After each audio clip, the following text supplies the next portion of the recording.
531장 자비한 주께서 부르시네. 함께 찬송하겠습니다.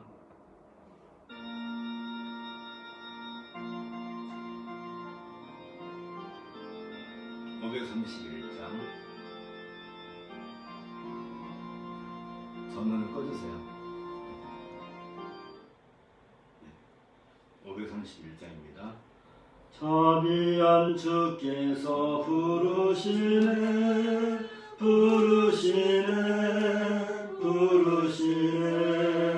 사랑의 빛을 외양받고 점점 더 멀리 가라. 지금 오라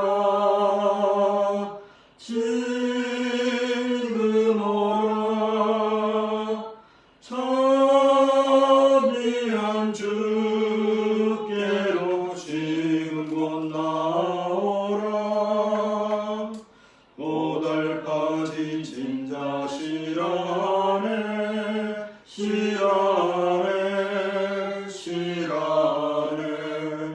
무거운 짐진 자 다 나오라. 쉬게 해주시리라.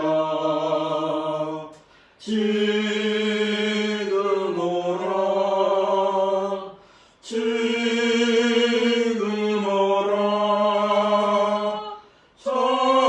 자비한 주께로 지금 곧 나오라. 주께서 지금도 기다리네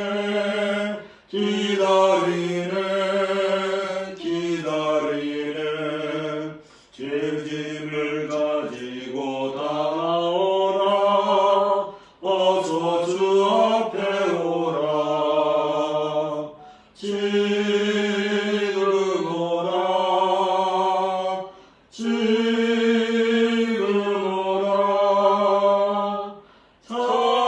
자비한 주께로 지금 곧 나오라. 주님의 소리를 들어보라.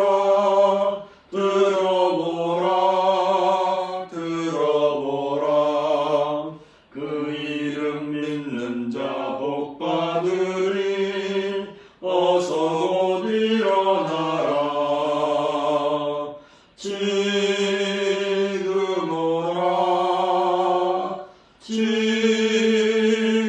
오라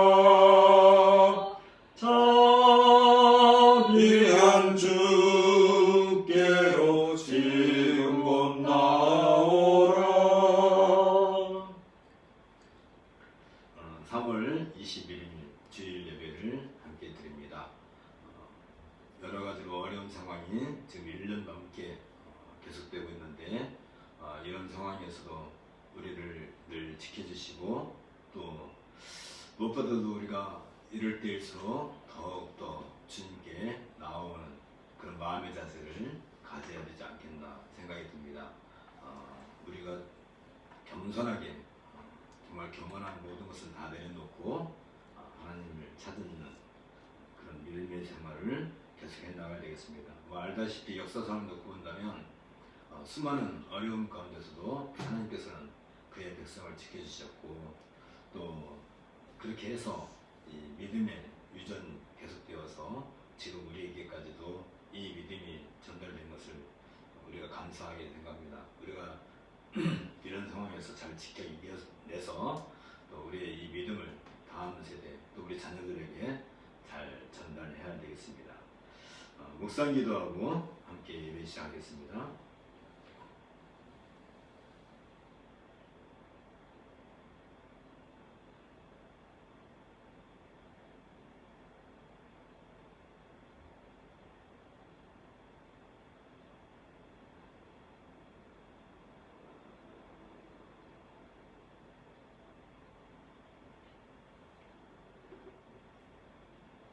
자리에서 일어나셔서 예배 시작입니다. 우리의 마음을 주님께 들어올려 함께 고백합시다. 우리의 도움은 천지를 지으신 여호와의 이름에 있도다. 여호와여, 내가 만민 중에서 주께 감사하고 문나라 중에서 주를 찬양하오리니 주의 인자심이 하늘보다 높으시며 주의 진실은 궁창에까지 이르나이다. 아멘. 함께 기도하겠습니다. 영생이 이르도록 예정되어 있는 사람들을 창세전에 자신의 영원하고 변함없는 목적과 그리고 그 뜻의 은밀한 계획과 선하시고 기쁘신 뜻을 따라서 오직 그의 거둬주시는 값없는 은혜와 사랑에 근거하여 그리스도 안에서 선택하시어 영원한 영광에 이르게 하시는 우리 주 예수 그리스도의 아버지신 하나님, 이처럼 하나님께서 택하신 자들을 영원한 영광에 이르게 작정하신 것처럼 그리스도 예수로 말미암아 구속을 받고 때를 따라 역사하시는 성령으로 말미암아 그리스도 안에서 유효한 부름을 받아 믿음에 이르게 하시고 그 믿음을 통하여 구원에 이르기까지 보호해 주심에 감사와 영광을 올려옵나이다. 우리가 이처럼 영생에 이르는 복은 우리의 선한 행위나 우리의 인내나 혹은 하나님을 감동시켜서 얻은 것이 아니며 오로지 우리가 거부할 수 없는 하나님의 불가항력적인 은혜로 말미암아 이루어진 일임을 감사하나이다.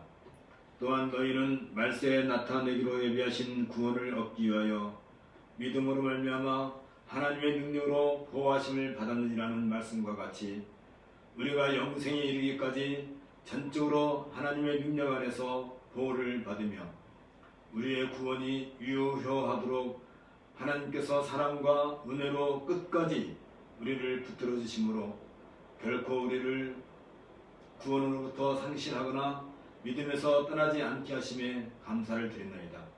오늘도 택하시고 부르신 주의 자녀들이 은혜와 긍휼과 평강을 누리는 이 복된 예배의 자리에 모였나이다.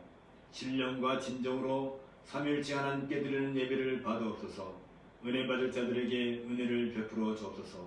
우리 주 예수 그리스도 이름으로 기도합나이다. 아멘. 찬송가 2장 함께 찬송하겠습니다.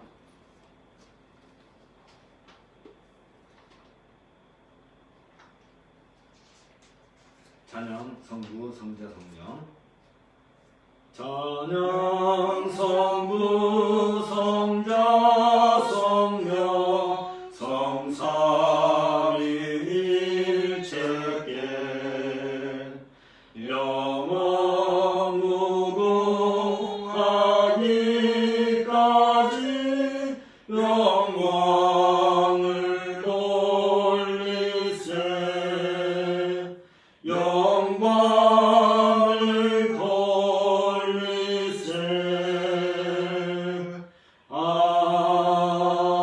아멘. 자리에 앉으시고요. 죄의 고백입니다. 고백의 부름은 이사야 55장 6절로부터 7절에서 봅니다. 너희는 여호와를 만날 만할 때에 찾으라. 가까이 계실 때에 그를 부르라. 악인은 그의 길을, 불의한 자는 그의 생각을 버리고 여호와께로 돌아오라. 그리하면 그가 긍휼히 여기시리라. 우리 하나님께로 돌아오라. 그가 너그럽게 용서하시리라. 아멘. 죄의 고백은 이사야 59장 1절로 3절입니다. 여호와의 손이 짧아 구원하지 못하신도 아니요 귀가 둔하여 듣지 못하신도 아니라 오직 너희 죄악이 너희와 너희 하나님 사이를 갈라놓았고 너희 죄가 그의 얼굴을 가려서 너희에게서 듣지 않게 하심이라. 이는 너희 손의 피에 너희 손가락이 죄악에 더러워졌으며 너희 입술은 거짓을 말하며 너희 혀는 악독을 내미라. 죄의 고백을 위한 묵상을 함께 하겠습니다.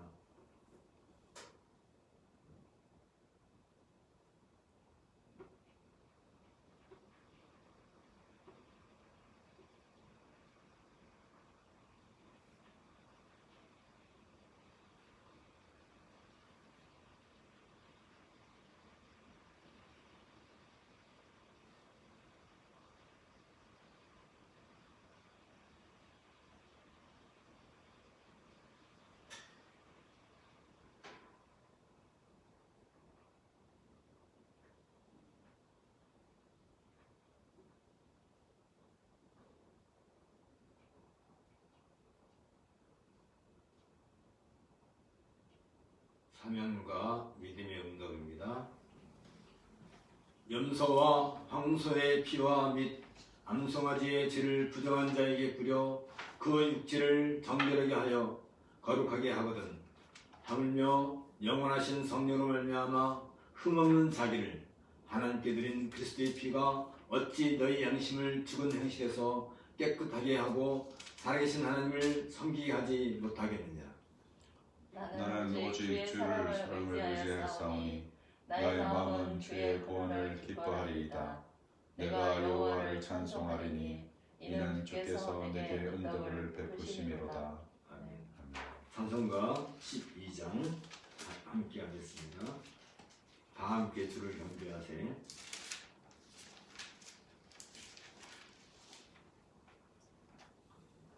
찬송가 12장입니다. 다 함께 주를 경배하세. 주 같은 이가 어디 있을까. 주 앞에 찬양을 드리니 주 성령이여 나를 도우사. 주 기뻐하실 노래 불러서 그 이름 찬양하게 하소서. 내 주여 나를 인도하사 아버지 품에 살게 하시고 주 성령 냉실 살피사 내 맘과 뜻을 주관하시고 주 성령 내 맘 열어주시사 참 평화 간직하게 하소서. 주 성령 나를 감하사 새 노래 나의 맘에 솟으니 참되고 간절한 기도로 다 주께 영광 돌려보내고 주 성령 내 맘 열어주시사 내 주를 찬양하게 하소서. 말할 수 없는 탄식으로 날 위해 친히 간구하시는 주 성령 날 항상 돕나니 이 전한 몸은 주의 것이며 주님의 기업 이을 자임을 나 밝히 알게 하여 주소서.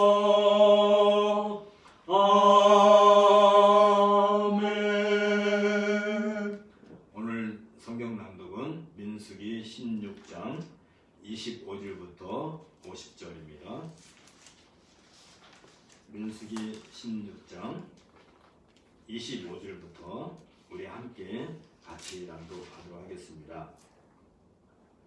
25절부터입니다. 모세가 일어나 다단과 아비람에게로 가니 이스라엘 장로들이 따랐더라.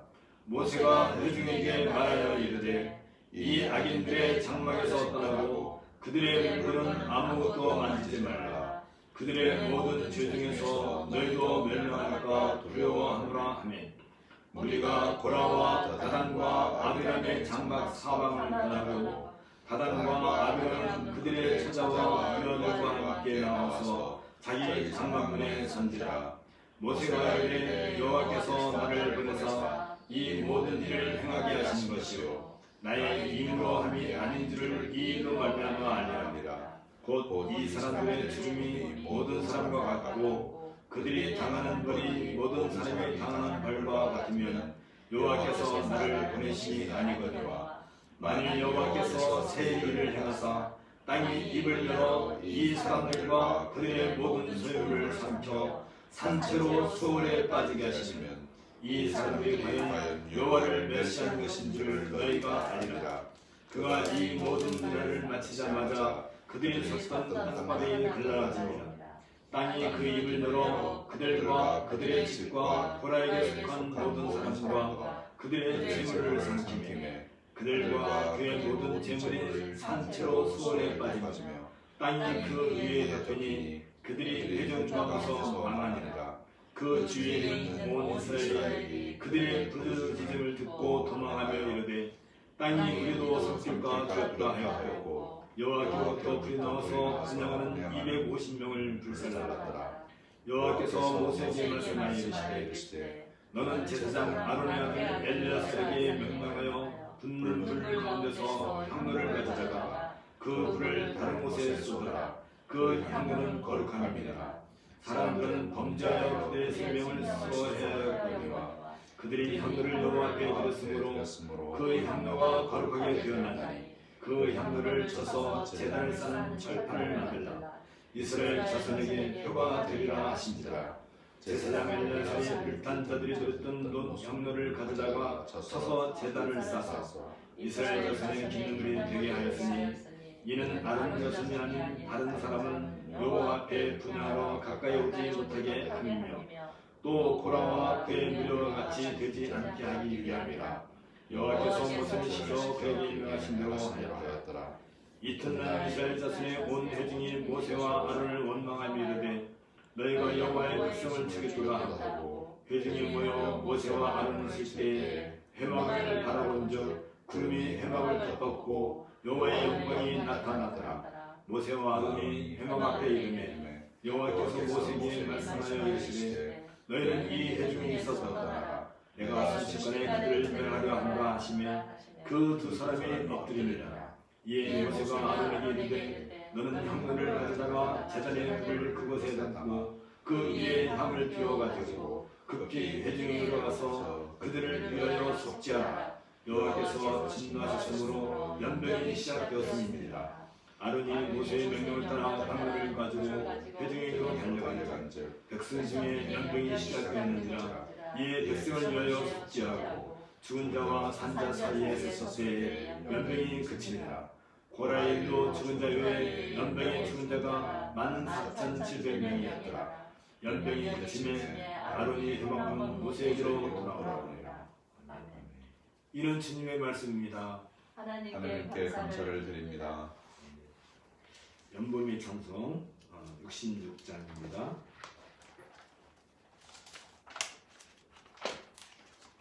다 함께 감사드리세.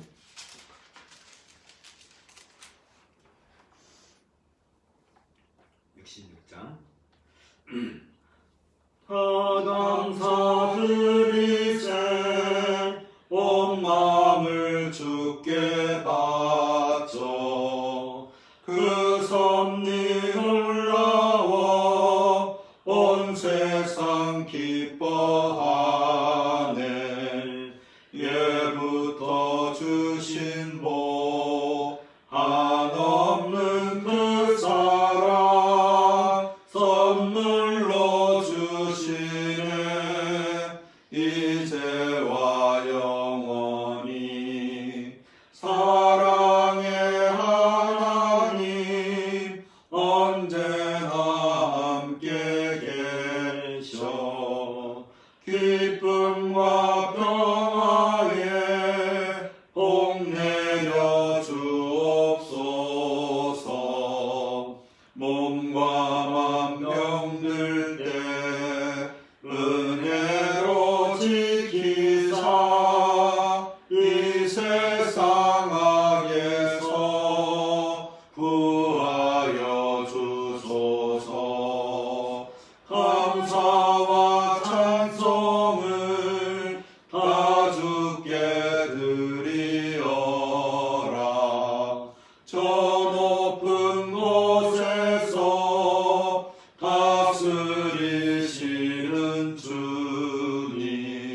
하나님께서 주의 거룩한 백성들에게 주신 계명에 순종함으로써 이루어지는 그 선행은 참되고 살아있는 믿음의 열매이며 증거로 우리들은 이 선행을 통하여 하나님께 감사를 표하며 형제들에게 덕을 세우며 복음에 대한 신앙 고백을 돋보이게 하며 대적자들의 입을 막음으로 하나님께 영광을 돌리는 것을 기뻐하시는 우리 주 예수 그리스도의 아버지신 하나님, 우리는 그가 만드신 바라 그리스도 예수 안에서 선한 일을 위하여 지으심을 받은 자니 이 일은 하나님이 전에 예비하사 우리로 그 가운데서 행하게 하려 하심이라는 말씀과 같이 우리는 하나님께서 지으신 바요 그리스도 예수 안에서 선한 일을 위하여 지으심을 받음으로써 거룩함에 이르는 열매를 맺게 하시니 감사와 영광을 올리나이다.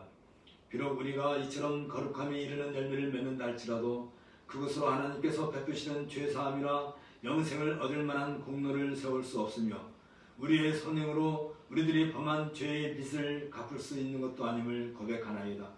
우리는 오로지 그리스도께서 자신의 삶을 통해 이루신 온전한 순종과 십자가의 피로 우리의 죄를 속량하신 그리스도의 공로를 힘입을 때 비로소 우리의 선행조차도 그리스도 안에서 용납될 뿐이며 비록 우리는 많은 연약성과 불완전성을 지니고 있을지라도 하나님께서는 오직 그리스도의 안에 있는 우리를 보시고 우리들에게 상 주시기를 기뻐하시며 감사를 드리나이다. 우리들은 주님의 거룩한 이영 앞에 불쌍하고 비참한 죄인이라는 사실을 인정하고 고백하나이다. 우리들은 죄와 부패 속에서 잉태되어 태어났으며 온갖 악한 성향을 지니고 있으며 본성상 어떤 선도 행할 수 없나이다. 또한 우리는 주의 거룩한 계명들을 계속해서 범함으로 우리의 죄로 인하여 하나님을 슬프시게 하며 이러한 죄로 말미암아 자신에 대한 심판을 자초할 따름이 없나이다. 이처럼 주의 진노를 촉발시키는 우리의 죄를 슬퍼하며 우리의 죄와 허물을 인하여 책망과 정죄를 받아 마땅함을 인정하나이다. 은혜로우신 하나님, 우리를 긍휼히 여기시고 그리스도의 온전한 순종과 십자가의 죽으심을 보셔서 우리의 죄를 사하여 주옵소서. 우리들에게 성령의 은혜를 내리셔서 우리의 죄를 고백하고 우리의 곤고함과 비참을 제대로 알도록 일깨워 주옵소서. 우리들이 죄에 대하여 죽고 새 생명으로 다시 살도록 인도하셔서 예수 그리스도로 말미암아 주께서 받으실 만한 거룩하고 의로운 열매를 맺게 하옵소서. 이로써 우리의 옛 본성이 날마다 죽게 하시고 주의 이름의 영광과 우리 이웃의 유익을 위해서 우리를 주께 산 제물로 드릴 수 있게 이끌어 주옵소서. 전능하시고 자비로우신 우리 아버지신 하나님, 주의 말씀은 완전하여 죄로 말미암아 죽은 자들의 영혼을 서생케 하며 주의 증거는 확실하여 어리석은 자들을 지혜롭게 하나이다. 주의 복음에는 믿는 자 누구에게나 구원에 이르게 하는 권능이 있사오며 주의 성령은 어두운 마음의 빛을 비추시어 주를 거스르고 대적하는 자들의 교만과 장난심을 깨뜨리며 세상의 지혜를 부끄럽게 하나이다. 바라옵기는 그도다 경건의 비밀이여 그렇지 않다 하는 이 없도다. 그는 육신으로 나타나신 바 되시고 영으로 의롭다 하심을 받으시고 천사들에게 보이시고 만국에서 전파되시고 세상에서 믿는 바 되시고 영광 가운데서 올려지시느니라는 말씀과 같이 주의 복음이 널리 전파되어 진리를 알지 못하는 자들이 돌이키도록 은혜를 베풀어 주시고 저들과 우리가 하나가 되어 참된 거룩함과 의로움으로 그리스도 예수를 주로 고백하고 일평생 주를 섬기며 살게 하옵소서. 또한 주의 교회를 대적하는 모든 악하고 교활한 세력들을 무너뜨리시고 주의 교회를 도우사 유지하고 보존해 주시며 주의 백성들을 세상 사람들의 반대와 조롱과 가혹한 현실에서 건져 주옵소서. 주의 말씀과 성령을 우리에게서 거두지 마시고 우리가 당하는 모든 고난과 역경 중에서도 굳건한 믿음과 인내를 가지고 끝까지 믿음의 도리를 따라 살아가게 하옵소서. 이 땅에서 거짓 복음을 선전하는 자들과 주님의 성찬을 더럽히는 자들과 자기의 이익을 위해 교회를 어지럽히는 자들을 주님의 몸된 교회로부터 떨쳐내시어 참된 교회는 말씀 선포와 온전한 성찬과 정당한 권징을 그 표지로 가지고 있다는 그 사실을 온 세상이 알게 하옵소서. 또한 코로나19로 말미암아 인간이 질병과 자연 앞에서 얼마나 미약한 존재인가를 깨닫게 하옵소서. 이로 인하여 천지를 창조하시고 생명을 지으시고 역사를 경영하시는 하나님께 돌아설 수 있도록 은혜를 베풀어 주옵소서. 하나님께 돌아서는 자들에게 이 엄청난 재앙 속에서도 참된 위로와 평강을 누리게 하옵소서. 오늘도 온 세상에서 하늘 보좌 앞에 모여 예배하는 성도들의 찬양과 기도와 경배를 받으옵소서. 우리의 예배를 기뻐 받으시오며 복되고 아름답고 영광스러운 하나님의 나라를 온 세상에 널리 펼치시옵소서. 우리 주 예수 그리스도의 이름으로 기도합나이다. 아멘. 오늘은 옥중서신 강의 46번째입니다. 빌립보서 3장 4절부터 11절을 통해서 성도들이 갖춰야 할 그리스도를 아는 지식, 그 첫 번째 시간을 함께 누리도록 하겠습니다. 먼저 본문을 읽도록 하겠습니다.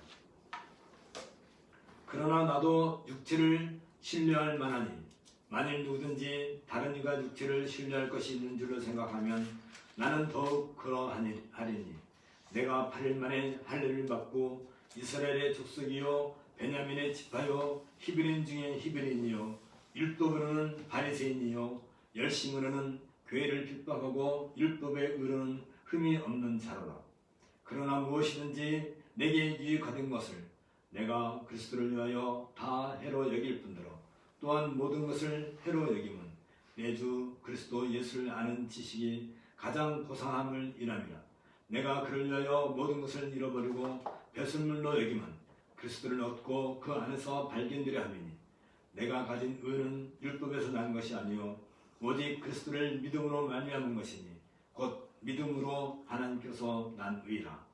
내가 그리스도와 그 부활의 권능과 그 고난의 참여를 알려하여 그의 죽으심을 본받아 어찌하든지 죽은 자 가운데서 부활에 이르려 하느니. 이 말씀을 가지고 함께 말씀을 생각하도록 하겠습니다. 앞서서 바울 사도는 자신의 복음 사역이 힘들고 고통스러운 일들을 동반한다고 할지라도 계속해서 복음 사역을 위해 봉사할 준비가 되어 있으며 그리스도와 함께하는 복음의 진보를 바라보면서 심지어 죽음의 위험조차도 기꺼이 그것들을 극복할 것이라고 자신의 의지를 표명한 바 있습니다. 그리고 이 땅에 사는 성도들이라면 실제로 고난을 받기 위해 부름을 받았다는 사실을 상기시키면서 이 서신을 받고 있는 빌립보 교회 성도들이 어떤 어려운 가운데 있다 할지라도 그리스도의 복음에 합당한 생활을 위해 이 땅에서 굳건히 서 있기를 당부한 바 있습니다.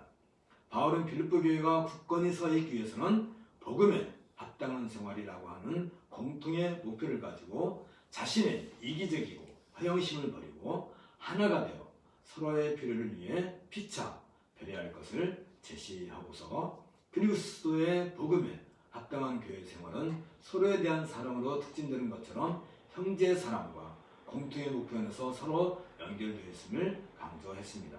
바울은 그의 위대한 그리스도의 찬송시를 통해서 그리스도의 낮아지심과 높아지심을 빌립보 교회에 보여줌으로써 교회가 하나가 된다는 의미는 서로를 섬기는 것으로 나타난다는 사실을 보여주었습니다.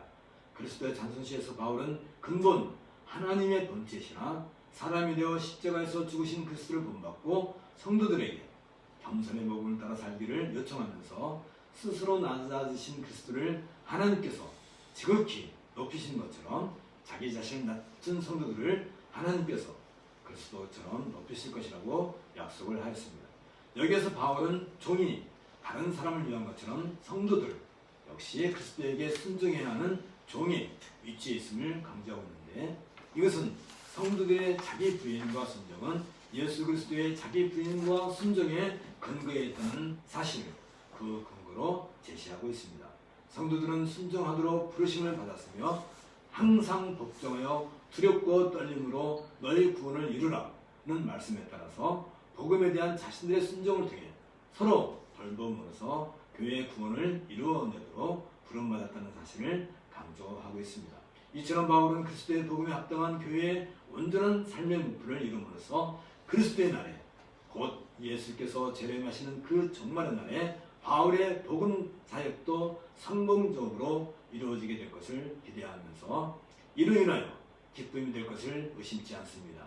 바울은 이 기쁨을 위해 빌립보 교회 성도들의 헌신적인 삶 위에 스스로 자신을 간제와 같이 더함으로써 하나님께 온전한 예배를 드리게 될 것이라고 다짐하고 있습니다. 여기에서 바울은 잠시 이야기의 초점을 바꾸어서 최근 교회의 연합과 화해를 해치려고 하는 거짓 가르침에 대한 경계로 우리의 시선을 바꾸면서 거짓 가르침에 대한 경계와 윤리적 가르침을 이제 다루게 됩니다. 바울은 새로운 주제인 거짓 가르침에 대한 교회의 대처 방안에 대해서 이제 4가지를 권면하게 되는데, 첫 번째는 할례와 인간적 성취의 자만에 대한 경계에 대해서, 그리고 두 번째는 현세의 완전함을 주장하는 자들에 대한 경계에 이어서, 그리고 잘못된 가르침을 본받는 것에 대한 경계에 이어서 네 번째로 교회 안에서 발생한 분열에 대해 경계를 하는 내용으로 이 권면을 전개시켜 나가고 있습니다. 우리는 지난 시간에 할례와 인간적 성취의 자만에 대한 경계에 대해서 살펴보았습니다. 바울은 하나님의 율법이 요구하는 일들을 철저하게 수행했다고 하면서 스스로 우월감에 빠져있는 유대인들이 자신을 가리켜 선한 일꾼들, 다시 말하면 율법의 고귀한 준수자들이라고 주장한 것에 대해서 그들을 가리켜서 행악하는 자들이라고 반박했습니다.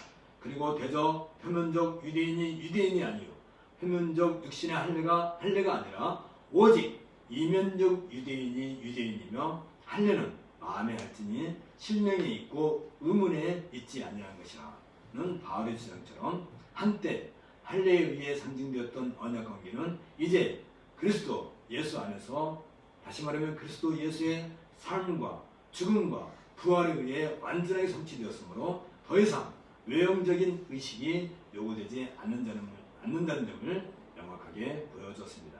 바울은 하나님의 성령으로 봉사하며 그리스도 예수로 자랑하고 육체를 신뢰하지 않는 우리가 곧 할례당이다 라고 강조하면서 하나님의 영으로 예배하며 그리스도 예수를 자랑하며 육체를 신뢰하지 않는 성도들만이 진정한 마음의 할례다라고 제시했습니다. 이제 신약교회의 성도들은 성령과 진리 안에서 하나님께 예배하여야 합니다.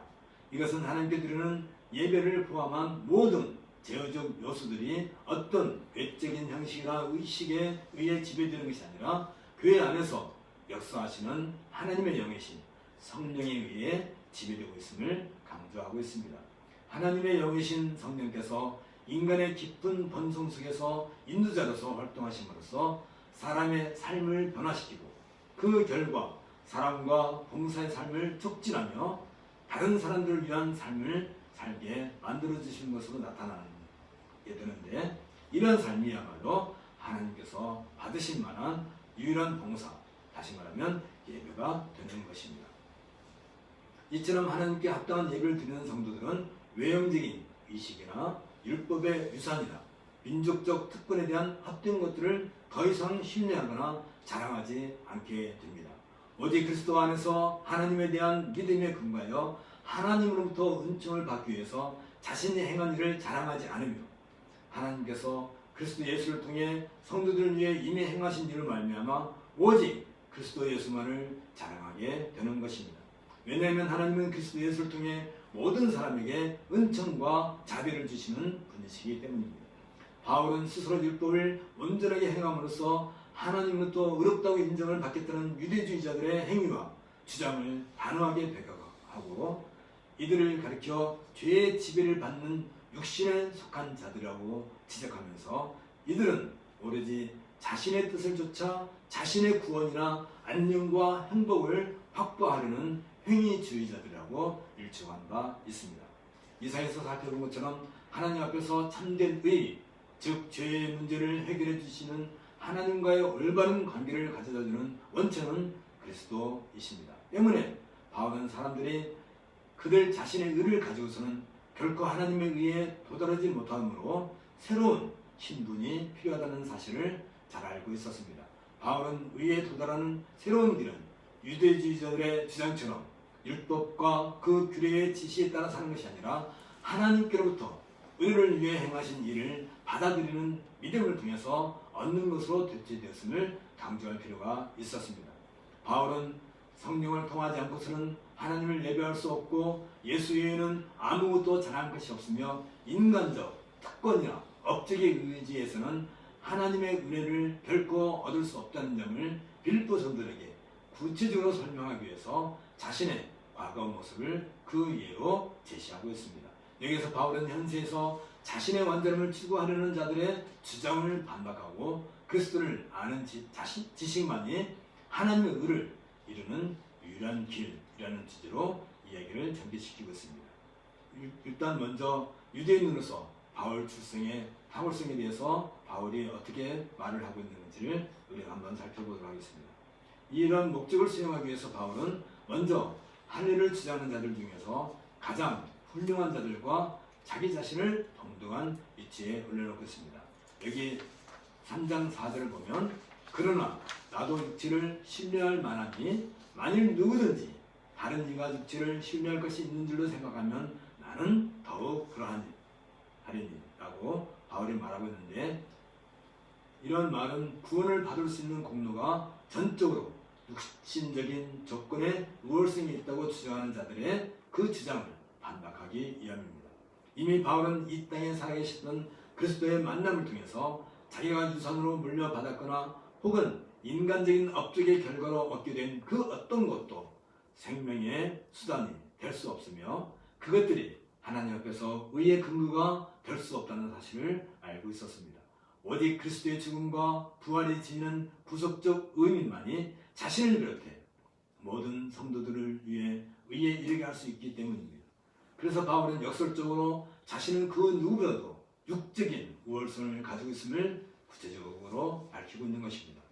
바울은 여기 5절에서 내가 8일 만에 할례를 받고 이스라엘의 족속이요 베냐민의 지파요 히브리인 중에 히브리이요 라고 함으로써 자신이 출생할 때부터 그 누구도 따라할 수 없을 정도로 우월한 위치에 있음을 주장하고 있습니다. 내가 8일 만에 할례를 받고라는 말은 할례로 말할 것 같으면 생후 8일 만에 받은 자라는 그런 의미인데, 율법을 엄격하게 준수해서 정확하게 8일 만에 할례를 받았다는 것은 참된 유대인, 즉 타고난 유대인이라는 사실을 입증한 최상의 징표였습니다. 이것은 바울이 이삭처럼 난지 8일 만에 할례를 받았음을 상기시키면서 13살 때에 할례를 받았던 이스마엘이나 그의 후손들과 그 근본이 다르다는 점을 부각하고 있습니다. 바울은 하나님의 언약으로부터 제외된 이스마엘 계통이 아닌 정확하게 난지 8일 만에 할례를 받은 아브라함의 아들 이삭의 계통임을 자랑하고 있는 것입니다. 이것은 또한 유대교 교정의 성인이 되어서 할례를 받은 이방인 유대교도들에 대한 도발적 발언이기도 합니다. 그들이 비록 할례를 받았다 할지라도 근본적으로 난지 8일 만에 할례를 받은 바울 앞에서 그들은 결코 할례를 자랑할 수 없기 때문입니다. 이스라엘의 족속이라는 이 말은 하나님과 언약적 관계를 맺고 있는 민족으로서 언약 백성을 가리키는 거룩한 이름이었습니다. 이스라엘이라는 이름은 세상의 모든 민족들을 위해 특별히 하나님의 통치 아래에 있는 민족, 즉 하나님의 선택을 받은 언약 백성이라는 영광스러운 역사를 상기시켜주고 있습니다.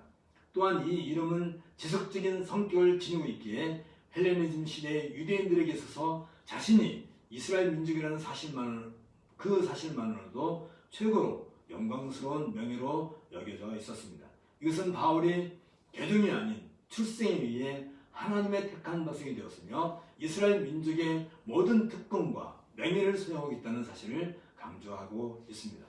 베냐민의 지파라는 말은 이스라엘 12아들 중에서 야곱의 총리를 받은 라헬에게서 출생한 두 아들 중 하나인데, 그리고 영광스럽게도 다른 11아들과는 달리 유일하게 약속의 땅 가나안에서 출생한 인물입니다.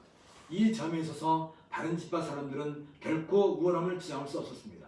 합법적인 최초의 이스라엘 왕은 바로 베냐민 지파에서 나왔습니다. 그리고 이 아이러니하게도 그 왕의 이름은 바로 바울 자신의 이름인 사울이기도 했습니다.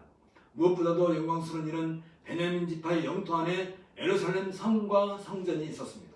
그리고 베냐민 지파는 예루살렘 성과 성전을 위해서 충성을 다했습니다. 사실 베냐민 지파는 이스라엘 역사 이후, 즉 포로기 이후에 이스라엘 재건에 있어서 가장 많은 공헌을 했다는 점에서도 타 지파의 자랑을 일축하고 있습니다.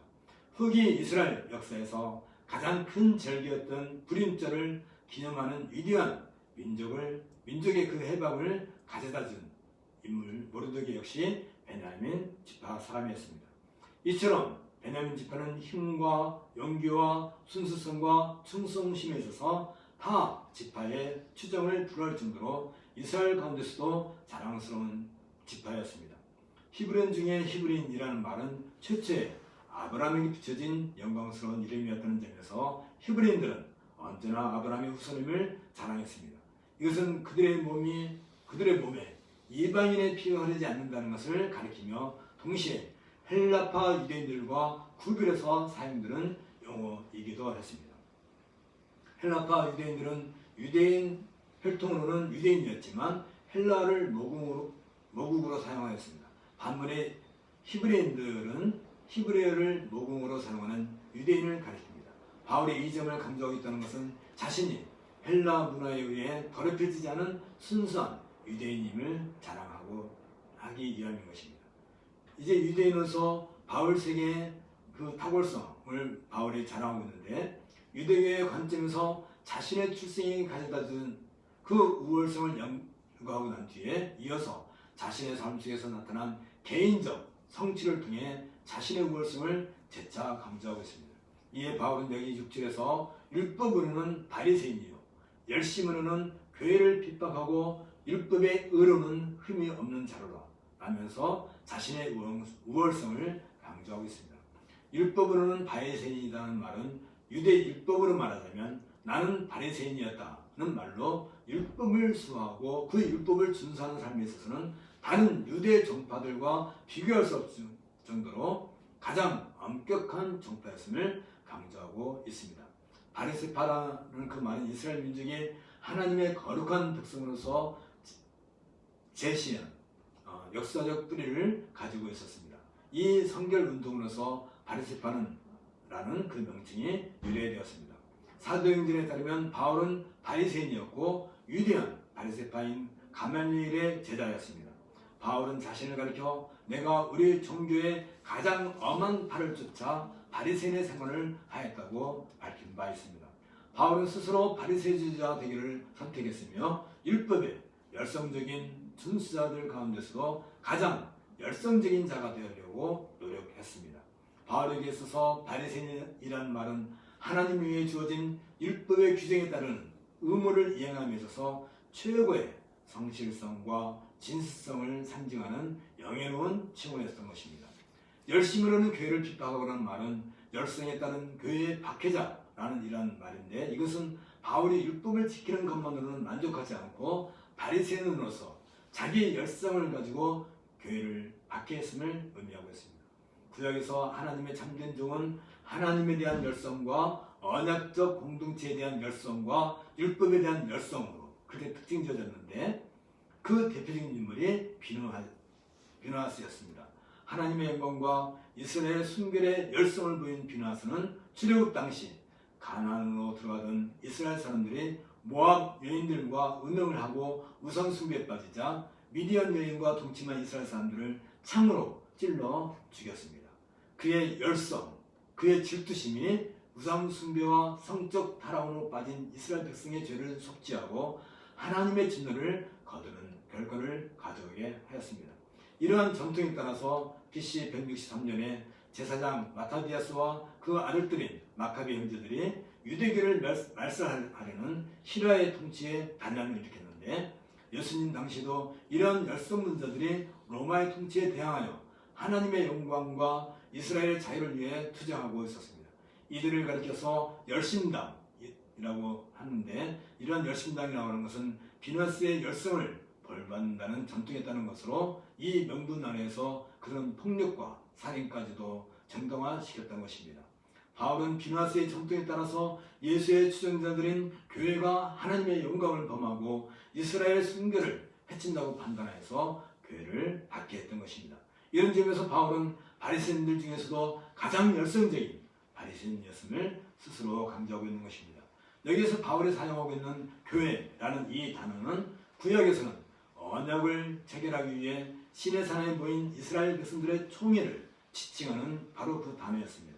이후 하나님의 언약 백성인 이스라엘 총회를 상징하는 단어로 사용되었습니다.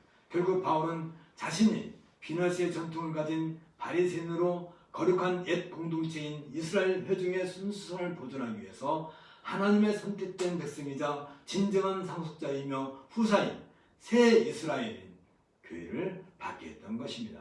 이처럼 율법에 대한 바리새적 헌신과 유대교를 위한 교회에 대한 전투적인 열성은 바울을 유대교적 관점에서 봤을 때 온전한 의인으로 만들었을 것입니다. 이러한 자신을 가리켜서 바울은 율법의 의로는 흠이 없는 자였다고 스스로 주장하고 있는 것입니다. 이러한 바울의 의를 하나님께서 요구하시는 조건이라고 생각되는 외면적 규례에 대한 준수라는 의미로 사용하고 있는 것을 우리는 보게 됩니다. 바울이 율법의 규례를 완벽하게 준수하려고 노력했기 때문에 그 자신마저도 자신을 비난할 수 없었다는 점에서 자기에게는 허물이 없다고 주장할 정도였습니다. 바울은 살아계신 그리스도를 만나기 전까지 자신을 허물 없는 의인으로 인정하며 살았습니다. 그것이 곧 바울이 이해하고 있었던 의에 대한 개념이었습니다. 그러나 곧 이어서 바울은 이 의란 오직 그리스도를 믿음으로 말미암는 믿음으로 하나님께로부터 오는 것이라고 이 다음에 밝히게 됩니다. 율법의 규례 아래 있었던 의에 대해서 바울은 어떻게 이해했는지 하는 것을 이러한 대목을 통해서 우리가 살펴볼 수 있습니다. 우리는 회심하기 전에 바울의 그 율법의 규례 아래 있었던 하나님 의에 대해서 바울이 어떻게 이해하고 있는지 이제 알 수 있습니다. 바울은 유대인들이 자랑하는 율법의 규례들은 더 이상 하나님의 의와 상관이 없다는 점을 분명히 하고 있습니다. 이미 바울은 율법의 규례를 이용함에 있어서 타의 추정을 불허할 정도로 완벽한 위치에 서 있었으며 율법의 규례에 있어서 바울 자신조차도 흠을 잡을 수 없을 정도로 완전할 정도였습니다. 결국 율법의 규례 안에서 바울은 완벽한 의를 행하고 있었다고 자별할 수 있었습니다. 그러나 이제 복음이라고 하는 새로운 시대가 열렸습니다. 바울은 그 첫 번째 서신 갈라디아서에서 이 사실을 명확하게 선언하고 있습니다. 갈라디아서 4장 4절부터 7절인데 때가 참에 하나님이 그 아들을 보내사 여자에게서 나게 하시고 율법 아래에 나게 하신 것은 율법 아래에 있는 자들을 성량하시고 우리로 아들의 명분을 얻게 하려 하심이라. 너희가 아들님으로 하나님이 그 아들의 영을 우리 마음 가운데 보내사 아빠 아버지라 부르게 하셨느니라.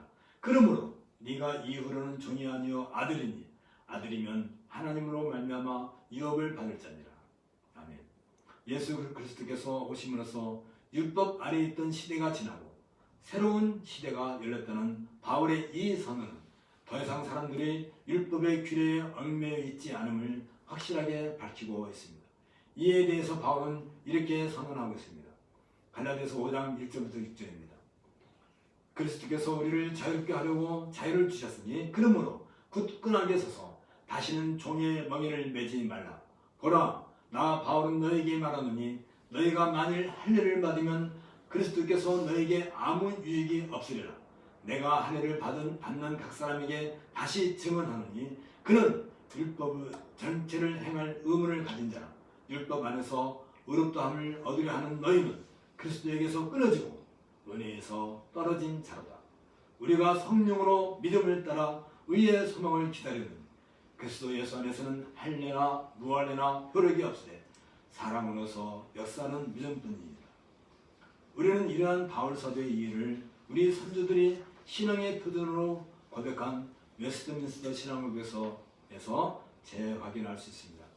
제7장 하나님 언약 제5항인데 이렇게 기록되어 있습니다. 율법 아래에서는 약속들, 애언들, 제물들, 할례, 유월절량 그리고 유대 백성들에게 전해진 다른 모든 모형들과 의식들에 의하여 하나님의 언약이 집행되었다. 그리고 이런 모형들은 하나님의 의를 이루는 도구로서 의미를 가지고 있었다. 곧 이 모든 모형들은 장차 오실 그리스도를 예표하고 있으며 그 당시에는 약속된 메시아를 믿는 믿음으로 택자들을 교훈하며 세우는 데 있어서 성령의 사역으로 말미암아 충분하고 효과적이었다라고 그렇게 고백하고 있습니다. 그러면서 그 약속된 메시아로 말미암아 율법 아래에 있던 그들은 완전한 죄사함과 영원한 구원을 얻을 수 있었습니다. 이런 점에서 구약시대에 있어서는 율법의 제도 아래에 있는 모든 모형들은 하나님의 의를 이루며 있어서 충분하고 효과적이었다고 말할 수 있습니다. 그럼에도 불구하고 웨스트민스터 신학국에서 제7장 6강에서는 분명하게 또다시 밝히고 있는데 율법 아래에 있던 모든 제의와 의식들은 이제 더 이상 모든 효력을 상실하였고 대신에 말씀 선포와 세례와 주의 만찬으로 그 모든 의식들이 대체되었다고 밝히고 있습니다. 그 내용을 보면 이렇습니다. 복음하에서 실제이신 그리스도께서 나타나시게 되자 이 언약은 말씀 선포와 세례와 주의 만찬인 성례 의식으로 집행되었다.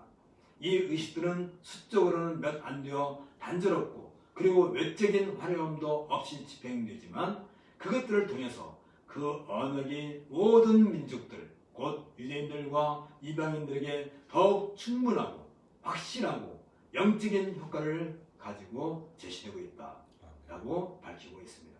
복음시대 곧 신약과 함께 시작된 교회시대에서 율법 아래에 있는 규례는 더 이상 하나님의 의를 이루는 방법이 아닙니다.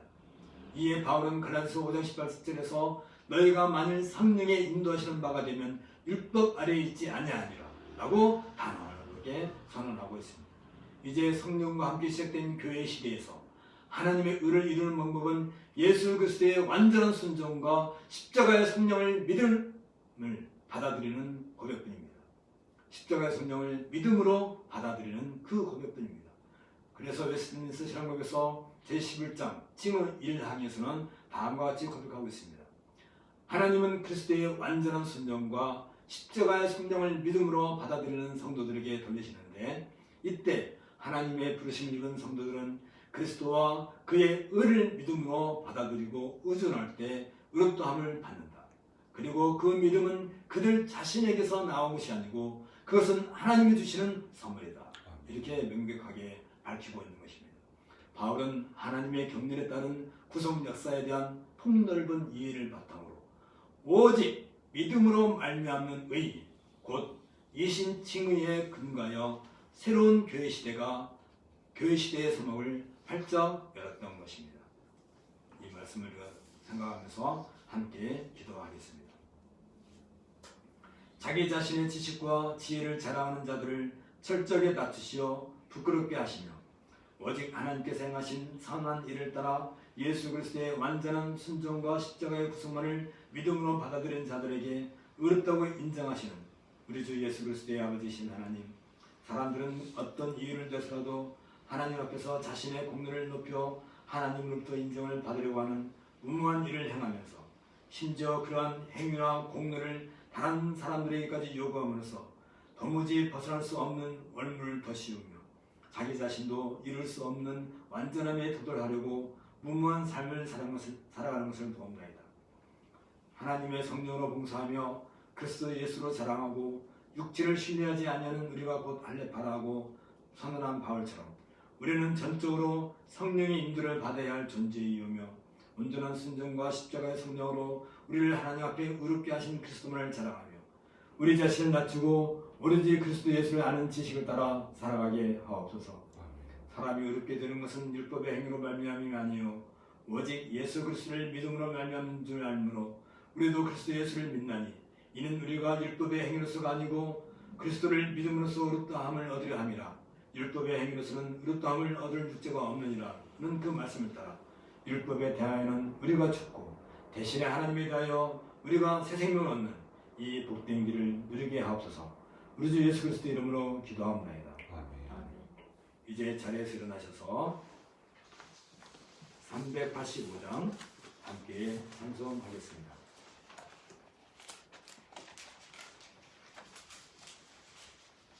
385장 못 박혀 죽으신 하나님 어린 양 함께 찬송하겠습니다. 못 박혀 죽으신 하나님 어린 양 믿습니다. 죄 속한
인도하사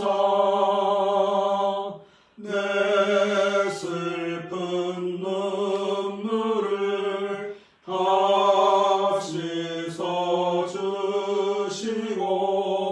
그 밝은 빛으로 이끄소서. 내 생명 꿈같이 이 세상 떠날 때 부르시고 사랑을 베푸사 평안케 하시며 영생을 누리게 하옵소서.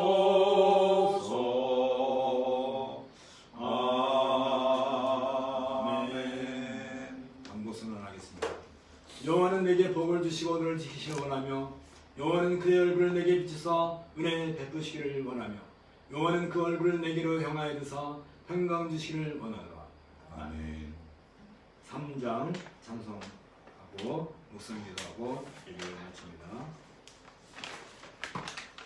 성부 성자와 성령 성부 성자와 성령 찬송과 영광 돌려보내세. 대초로 지금까지 또 영원 무궁토록 성삼위께 영광 영광. 아멘. 묵상 기도하고 예배 마칩니다.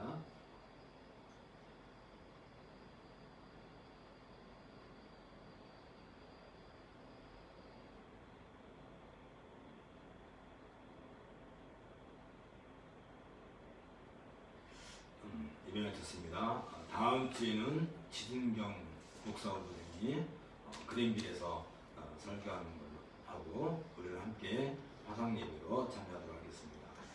한 주간도 주 안에서 복된 삶 누리길 바랍니다.